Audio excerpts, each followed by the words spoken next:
What is giftedness? Plucker and Callahan say one of the first definitions offered by the federal government proposed that giftedness was manifested in 6 distinct areas: intellectual ability, academic aptitude, creative thinking, leadership ability, visual and performing arts, and psychomotor ability, and was directly related to a need for specialized programming in schools. In the 20th century, giftedness was focused solely on the intellectual capabilities of students. The definition has changed throughout the years, and most definitions now include creativity as a major component. Within those definitions, there are different models of both giftedness and creativity. One of the models is Renzulli's three-ring conception of giftedness, developed in 1978. Plucker and Callahan say the model is perhaps the most well-known model in the field and focuses on the interaction among above-average ability, creativity, and task commitment. Renzulli states that above-average ability, task commitment, and creativity must all be present before the criteria of giftedness can be met.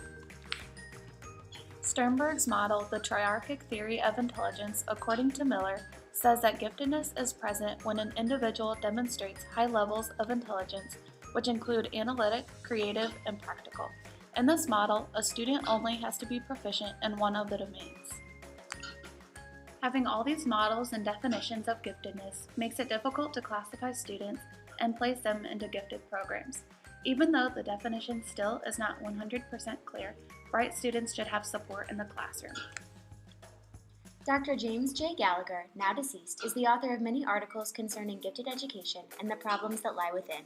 In many of his works, he emphasizes the tragedy of underrepresentation in gifted programs across the United States. Even more than 40 years ago, Dr. Gallagher recognized the untapped potential of diverse and minority students in schools and saw their lack of representation in school enrichment programs as a tragic waste of human potential. The concerto never written, the scientific discovery never made, the political solution never found. Known as a timeless expert in the field, Dr. Gallagher's work and perspective is often referenced in the current process of adapting and developing gifted education programs. The U.S. Department of Education Office for Civil Rights is another involved party in the issue of gifted education program policy. In a letter released in 2014 about the state of gifted education in the U.S., they stated that there were widespread and chronic racial disparities in access to rigorous courses, academic programs, and extracurricular activities. The letter notes that schools serving more students of color traditionally do not offer as many accelerated courses or advanced programs, and even if students of color are enrolled in predominantly white schools that offer these programs, they are less likely than their white peers to be placed in gifted classrooms.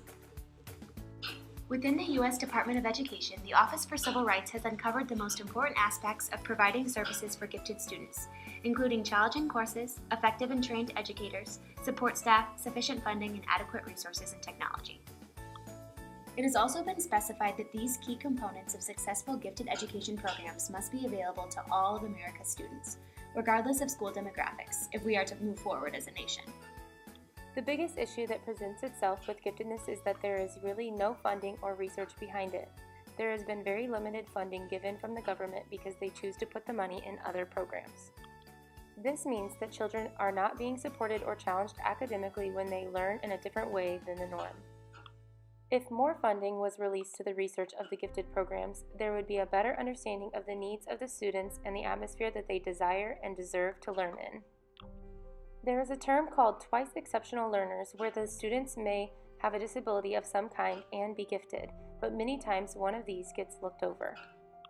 Many teachers have biases and stereotypes about students of color and assume that they are not capable of being in the gifted program. There are not a lot of gifted programs nationwide and not a lot of research to back up why they could be beneficial. Giftedness is not just about challenging students, but more about creating a space for these students who think differently to be able to learn in the ways that work best for them. Gifted programs have proven to lower a child's self-esteem when a child is transitioned from a general education classroom to a gifted one. These children are also more likely to suffer from anxiety, perfectionism, depression, and suicidal thoughts due to this fear of failure. Children battle with competing with one another and the will to do well. This causes this sense of inferiority and can have major impacts later on in their education. Students are taught as they progress through school that they should learn and act a certain way in the classroom. This makes students learn to be very concrete about their learning. They take less risks as they get older because they are scared of failure. Gifted children who are not challenged will normally begin to underachieve, which does not usually get reversed later on. Students learn more effectively when they are experiencing material through their learning style and preference. This affects students' learning because gifted students are not receiving their education in the ways that best suit them. Deborah A. Troxclair believes that the academic and emotional needs of gifted children are alarmingly neglected in her article titled Pre-Service Teacher Attitudes Toward Giftedness.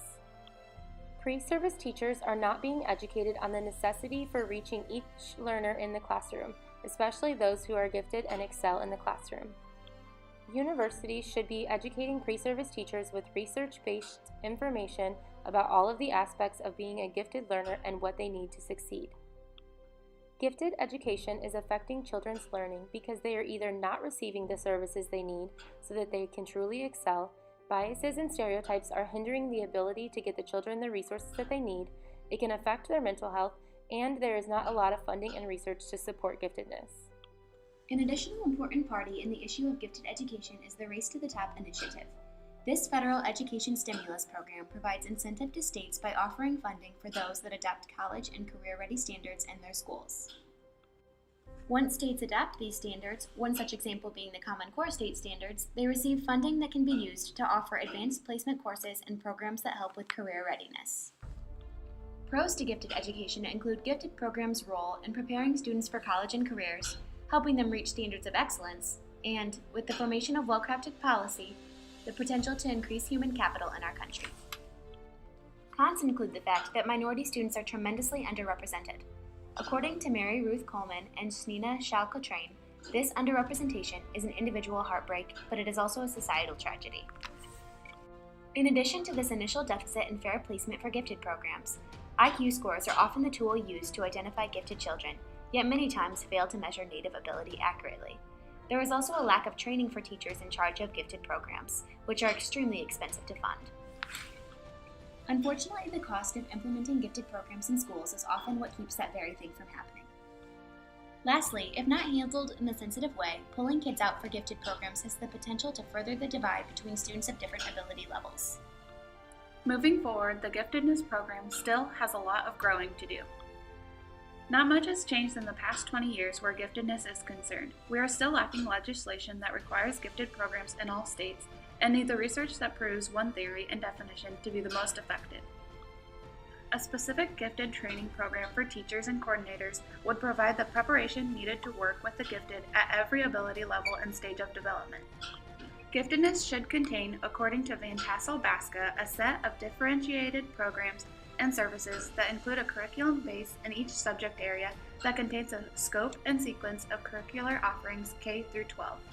A research agenda is needed that continues to ask and answer questions in relation to the success of gifted learners, especially in childhood. Giftedness is in a constant state of questioning and theory, involving several different perspectives and roles. Hopefully, it will continue to grow to become even more beneficial for our future students.